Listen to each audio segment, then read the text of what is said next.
Hi, this is Jacob Hornberger, president of the Future of Freedom Foundation, joined with Sheldon Richman, the vice president of the foundation. This is the Libertarian Angle, the show that brings you the libertarian perspective on what's going on in the world, the perspective that you're not likely to get in the major television interview shows or the mainstream newspapers. Sheldon, big news coming out of Afghanistan. The president, telling us that he's going to withdraw the troops in 2016 instead of getting out now is when he should be. I mean, it boggles the mind that they have been over there in Afghanistan occupying this country for 13 years now. I mean, if you haven't gotten your act together after 13 years, that, to me, is a pretty strong sign that you're not going to get it together. And another strong sign was when President Obama flew in there, the way that presidents always fly into these countries that they're proclaiming is a great paradise of freedom and democracy that the troops have brought to this country. He comes in secretly. He doesn't announce it to anybody. He stays a few hours. He doesn't accept the Afghan president's invitation to come to the Capitol and visit. Instead, he gets on his plane and vamooses back to the United States. Now, why does he do that? Well, we all know why. Because despite their proclamations about how they've converted this country into a paradise of freedom and prosperity, it's not safe for anybody, any American, to be in Afghanistan. There is so much deep animosity, antipathy toward the United States as a result of the countless people they've killed, innocent people that had nothing to do with 9/11. And to me, that's just a classic symbol of what a disaster this thing has turned out to be. What do you think?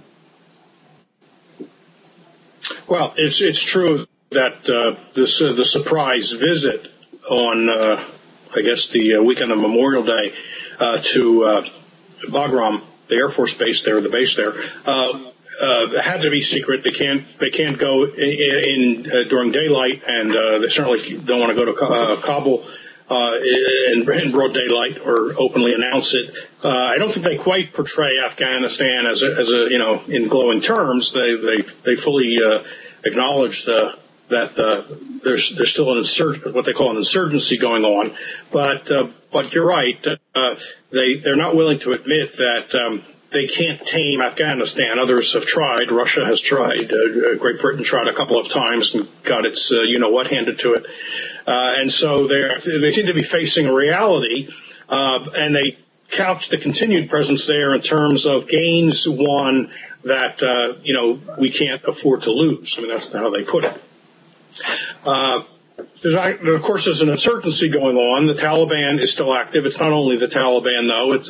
There's a lot of fragmentation and tribal warfare in that society, and Karzai's regime has never been fully accepted by the country. He's sometimes called the mayor of Kabul. Now there's been an election, and I don't think that's been determined yet because they'll need a runoff, I think, between the two candidates who got the most votes. So the troubles continue. It sounds like by the end of this year, or by January 1st of 2015, they'll be down to 9,800 troops. And then I think by sometime in 2016, they say they'll be down to what they call a normal presence, embassy staff and some advisors and stuff like that. That could, of course, change. There's no reason to think that won't change in response to conditions there. Of course, the Republicans and the conservatives are pushing, saying there should be no timetable. It's a big mistake. So it is a mess. It's a mess to think that they ever thought they could turn Afghanistan into whatever it is they plan to turn it into. And let's keep in mind that the Taliban, who are now regarded as terrorists, a couple of things we could say about that. When the Soviets were occupying Afghanistan, the Taliban were Reagan's freedom fighters. There's a picture that's been going around on Facebook and the internet of Reagan entertaining Taliban leaders, Mujahideen leaders, in the Oval Office or in the White House, certainly. Because in those days they were regarded as freedom fighters, so it really just depends on whether they're fighting the United States or not. Over the weekend, they won the release of this one POW, Bo Bergdahl, in return for 5 former Taliban heads. These were all ministers in the former Taliban government that had been held in Guantanamo, and they're all being portrayed as terrorists. And that's sort of the standard fare. But I think we need to keep in mind, I'm not saying these are nice people, and apparently at least some of them are responsible for killing Afghans in their country when they were still there. These were officials in the government that the U.S. invading force overthrew. So I'm not sure really, and if they were attacking Americans on American bases, I'm not sure it really counts as terrorists. I mean, the U.S. went to war against Afghanistan and overthrew the government, and now is backing a government which doesn't have widespread acceptance. So if former members of the government and their supporters are fighting the American military force, I think that really stretches the definition of terrorism. I mean, why aren't they just enemy combatants from the former government? In other words, that sounds like sort of regular warfare, not even the irregular warfare that the so-called war on terror is supposedly all about. So it's a very confused situation. There will be, almost 10,000 troops there next year, throughout the year, and it's not over.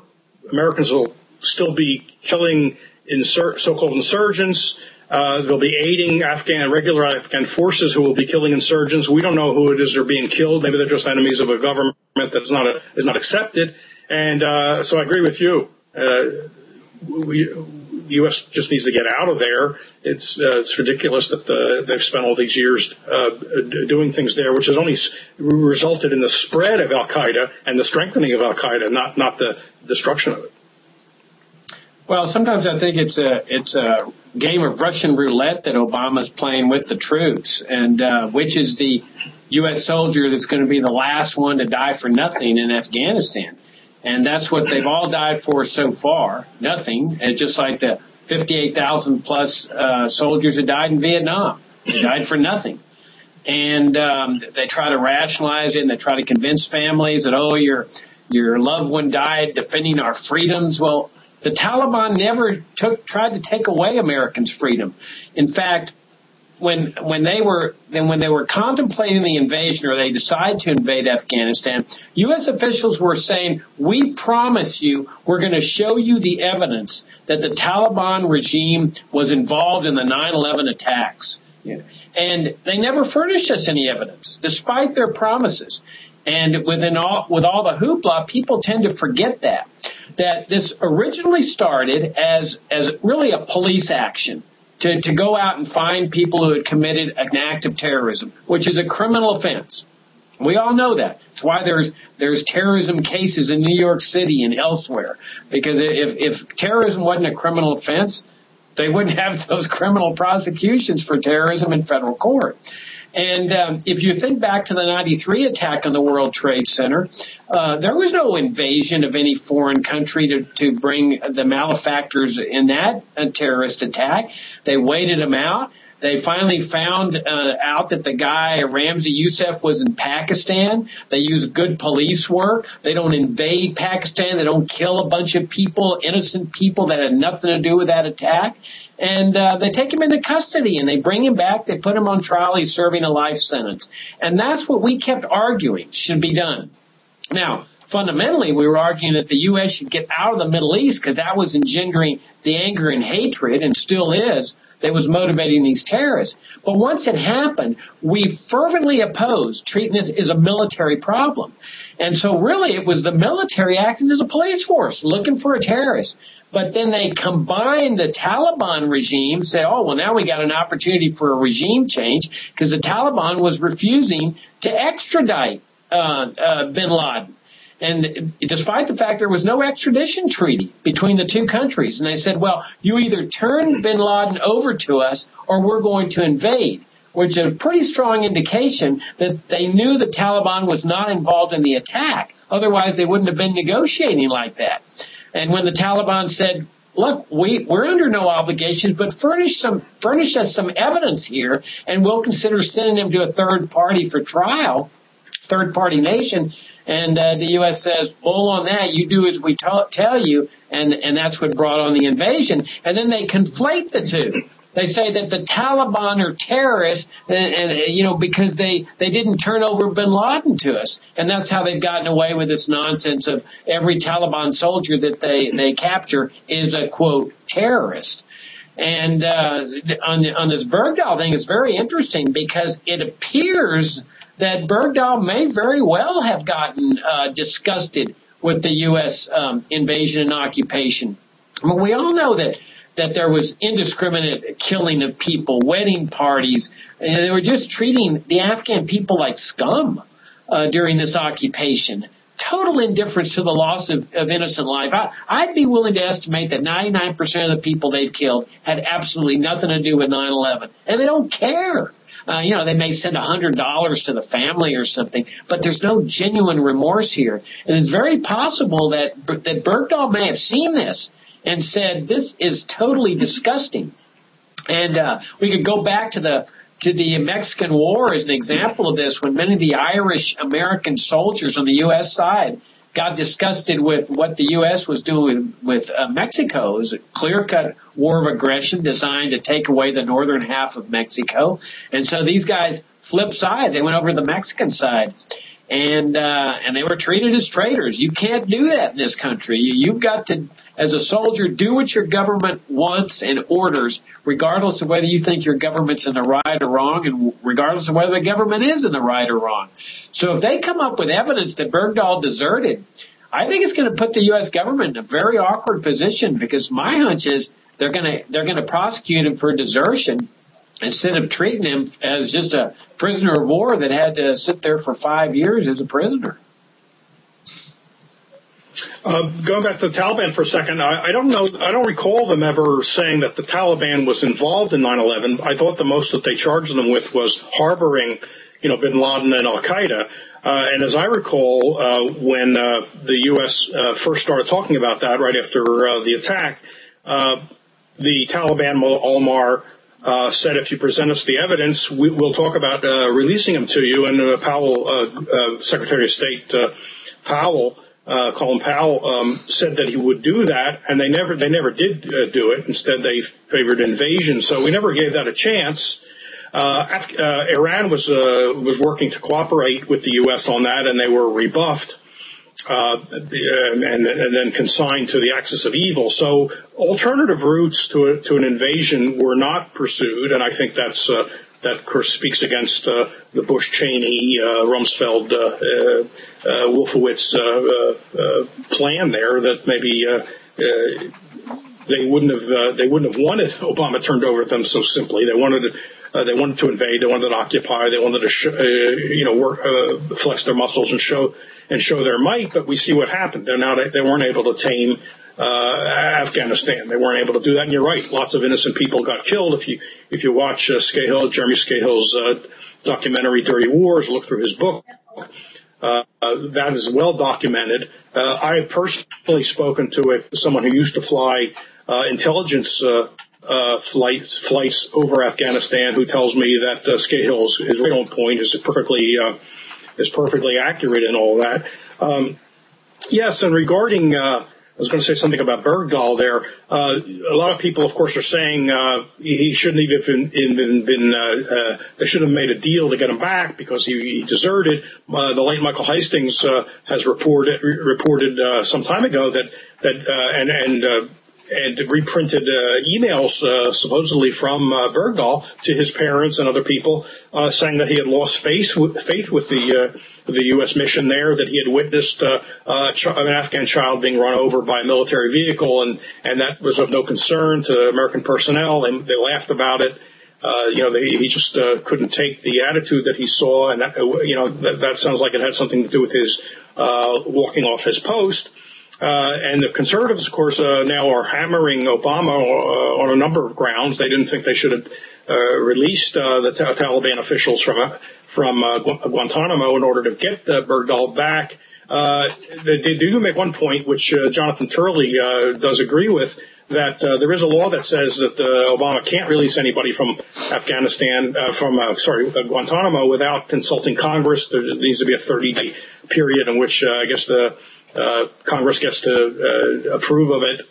And he did not do that. So there's this debate going on whether he broke that law. Turley says he did break the law and that's inexcusable. On the other hand, you have conservatives saying, there should have been no deal for this guy because he walked off his post, allegedly. Ralph Peters, a former military guy who was one of these on-air commentators on Fox, when Bergdahl was first captured 5 years ago, I think it was, said that the Taliban ought to execute him and save the U.S. the legal hassle of doing it,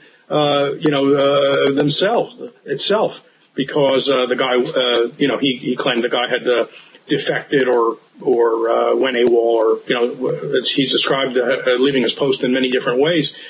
So it's a big mess. One practical thing I'd point out, and other people have pointed out too, is if you tell the Taliban that you won't make any deals to get people back, they now have any Americans back. They have no incentive to keep Americans alive that they capture. They might as well just kill them now, because if the U.S. announces we won't talk to you about any kind of exchange, is that really what conservatives want? Do they want to remove the incentive the Taliban now has for keeping captives alive? I think that's a question they need to answer. Yeah, I do find it kind of intriguing that the Afghan, that the militants kept this guy alive. It's going to be interesting to see him describe what his treatment has been, because when you compare how the U.S. has treated its prisoners with waterboarding, torture, all kinds of abuse. There's even in some indications at Abu Ghraib that there may have been some rapes that took place. That you would have thought that when the Afghan forces got their hands on this guy, after Bagram and all this, the torture going on in there, that they would have put him through the ringer and ultimately killing him. So I'm intrigued by the fact that they kept him alive. I guess theoretically it's possible that he was sympathizing with them and they realized, well, he's seen the truth here, and so maybe we can use him as leverage later on, and we'll just keep him alive. And if that was the plan, it sure paid off, because they got 5 of their guys for 1 of ours. And it's also going to be interesting to see if Bergdahl speaks out, or whether he's permitted to speak out. That if the minute he opens up his mouth and questions the occupation of Afghanistan, I think he's history. I think the U.S. is going to give him the Chelsea Manning treatment, or maybe ship him off to Guantanamo or something, because I don't think they're going to countenance that, especially after they just gave up 5 officials that had been in Guantanamo for many, many years. But, I think, Sheldon, I think in the larger scheme of things, I'm hoping that Americans just really start reflecting on what's happened here. It's been over a decade where, the 9/11 attacks were used to invade this country, and with countless people killed. I mean, you described the possibility that this child was run over by a military tank, but there's just been countless episodes where people have been killed in raids and wedding parties. I mean, there seemed to be a predilection for bombing wedding parties, and there's just been this brutal sense of a war against the population as well. And this was something that we Libertarians opposed, and we kept saying, go to the root of the problem. Why did those 9/11 attacks take place? And it was, the U.S. was saying, because they hate our freedom and values. It's just like the flu. It just happens to hit our nation, terrorism, Well, no, there's a logical cause and effect here. And so they invade Afghanistan. They do more of the same that generated the 9/11 attacks and the 93 attack that I mentioned on the World Trade Center. They invade Iraq. And so you had this perpetual terrorist producing machine. Where the more they brutalize people over there, the more the threat of terrorism, which they then use with all their color codes and stuff to take our freedoms away here at home. The TSA searches, the assassination of Americans, the torture of Americans, the spying on Americans. The whole NSA scheme is based on this notion that the terrorists are coming to get us. And hopefully Americans will look at these 2 occupations, Iraq and Afghanistan, and the ones before that, Vietnam, Korea, and so forth, and say, it's time to reevaluate. And what is the cause of all this? It's the national security state apparatus that came into existence in the Cold War, and it's time to restore a sense of peace and prosperity to our country and get rid of all this militarism and invasions and occupations and sanctions and embargoes and time to get to a peaceful, prosperous society again, Sheldon. That's my hope here, that people are going to start challenging and questioning the whole paradigm we've got in this country. Yeah, I don't see it happening anytime soon. The U.S. government, because of budget considerations and also people just being wary about sending thousands of troops someplace, are just going to move toward new tactics, lighter footprint, drones, special ops, where it's not very visible. You don't even know what's going on. And, maybe a leak lets us know sometime later that some special operation occurred. They just won't send tens of thousands of troops in a big public way. I think that's part of what's going to happen, and it'll drop out of the headlines, like Libya and others have dropped out of the headlines, and the American people will just go back to sleep on this. The whole rationale for invading Afghanistan, which a lot of people, even people that didn't like the Iraq invasion, were willing to give them a pass on Afghanistan on the grounds that bin Laden was in Afghanistan when 9/11 happened, and so the rationale was that the Taliban had given sanctuary to bin Laden, and that's where 9/11 came from, and the idea is never again. 9/11 type of attack should never happen again.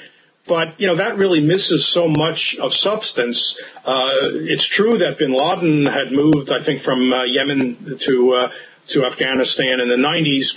And then once he was sold on the plan to attack the World Trade Center and the Pentagon and other places, he gave the okay.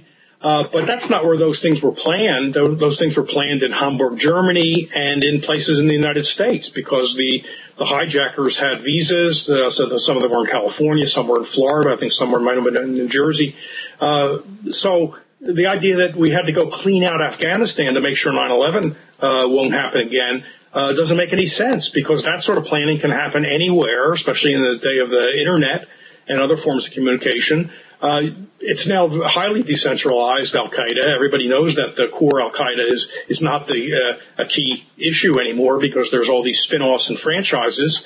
The invasion in Iraq brought Al-Qaeda to Iraq. It hadn't been there before. It's in Yemen. It's in the Arabian Peninsula. Al-Qaeda sympathizers or affiliates are in Libya, and they're fighting in Syria, although we happen to be on the same side of that fight.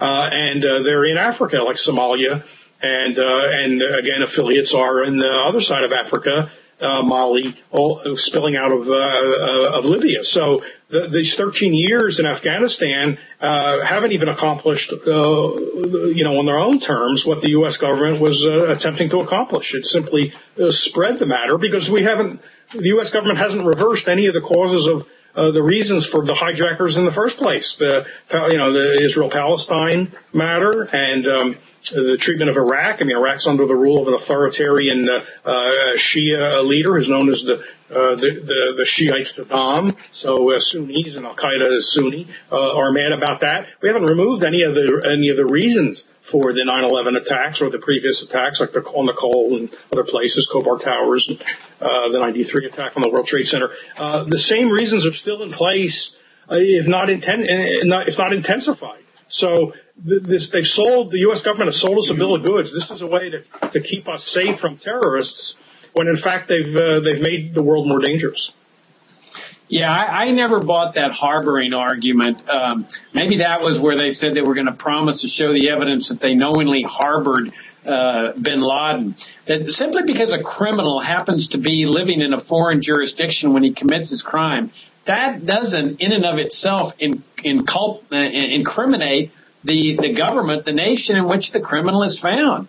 I mean, the fact that bin Laden happens to be in Afghanistan does not serve as a justification for the U.S. Army to go in there and wage war, killing countless people in the attempt to capture this guy. I mean, suppose there's an accused terrorist here in the United States. Oh, well, there actually is. There's a guy named Jose Posada Carriles. He has got connections to the CIA. He was accused, and there's certainly evidence that would support this thesis, that he was involved in the downing of this Cuban airliner. a terrorist attack that killed, I think, almost 100 people, including the members of Cuba's fencing team. And he's living here in the United States. Venezuela has demanded his extradition because the bombing took place over Venezuelan skies. There is an actual extradition treaty between Venezuela and the United States. And Venezuela wants the guy back, and the U.S. is refusing to give it to him, give him to Venezuela. Now, if Venezuela attacked the United States in the attempt to capture Carriles and take him back, do you think the U.S. would stand for that? Would the American people stand for that? Of course not. Well, that's exactly what the U.S. did with Afghanistan. And they've been there 13 years, killing countless people, maiming people, injuring people, in the name of trying to find bin Laden or trying to get al-Qaeda. And notice that this al-Qaeda thing, it's expanding. I mean, they've had carte blanche to kill as many people as they want, al-Qaeda members or not, in Afghanistan for 13 years. Now, all of a sudden, we hear that they're pivoting toward Africa. Why Africa? Well, because al-Qaeda now has branches in Africa, but now they're also saying there's other terrorists. So it's what you and I have said, libertarians have said from the very beginning.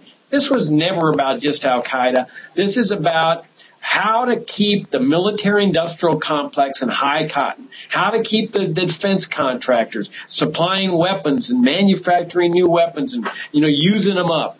And building the justification. And it was never just about al-Qaeda. Al-Qaeda couldn't do anything to take away our freedoms here in the United States. That's such a ridiculous notion that now it's, terrorists in general. So now we really are the world's policemen. We're going into Africa and finding kidnappers. We're finding, terrorists, drug dealers, whatever, to justify this huge military monstrosity that we know as a national security state.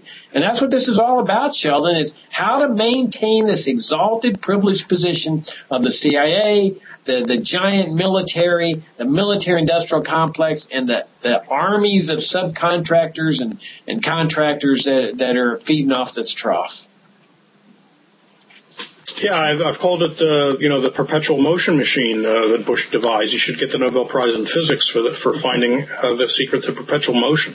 The more you do, the more you need to do.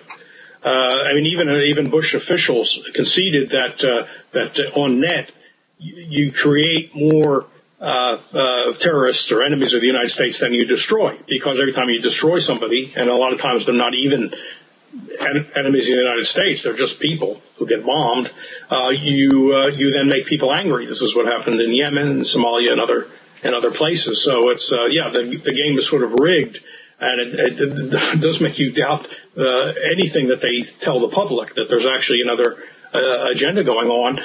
We can go back further than that. There was a time when Osama bin Laden was not interested in attacking the United States. He wanted to go after, the local regimes in the Middle East, like the Saudi monarchy and other places. Saddam Hussein. He was an enemy of Saddam Hussein.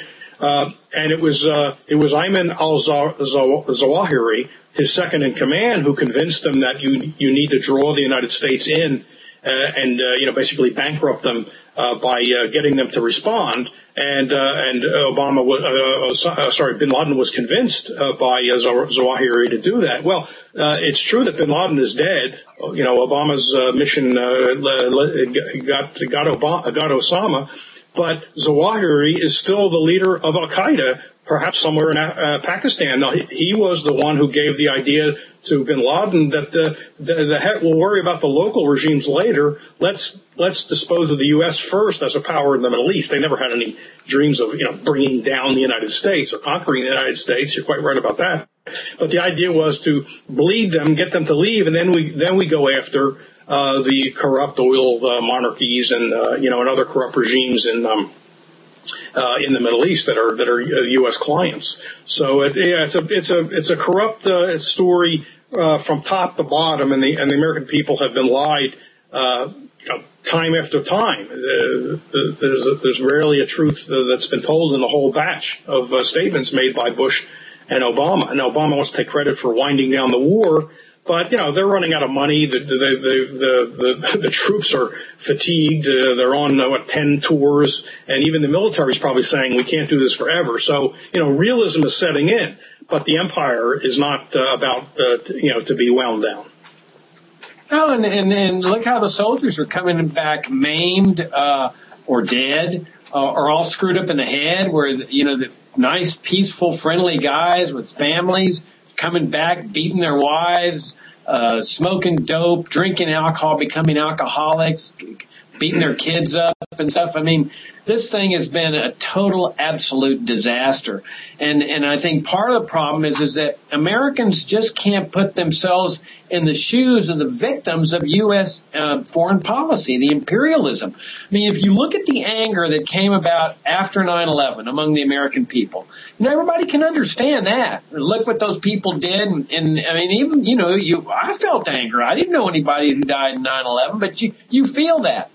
But the same thing happens overseas when the U.S. goes in there and invades a country and kills countless people. There's anger there, the same kind of anger that drives people that are the victims of these kind of attacks. And we've seen it time and time again in Iraq and Afghanistan, just that deep-seated anger, not just from the invasions and occupations, but also about the sanctions against Iraq that were killing all those children, leading up to the 9/11 attacks. So, hopefully that Americans will use this as to do some soul searching and saying, maybe this government, our government, is not on the right track. Maybe these libertarians have a point. And then we can have a real national debate, not on how long we should stay in Afghanistan, not whether the troops should be pivoting to Africa, but whether the whole empire, whether it's time to dismantle the whole Cold War empire, bring all the troops home, discharge them, and restore a peaceful and prosperous society to our land. Anyway, we run out of time. That's the show. Libertarian Angle for this week. Greatly enjoyed talking to you guys again, and we'll see you next time.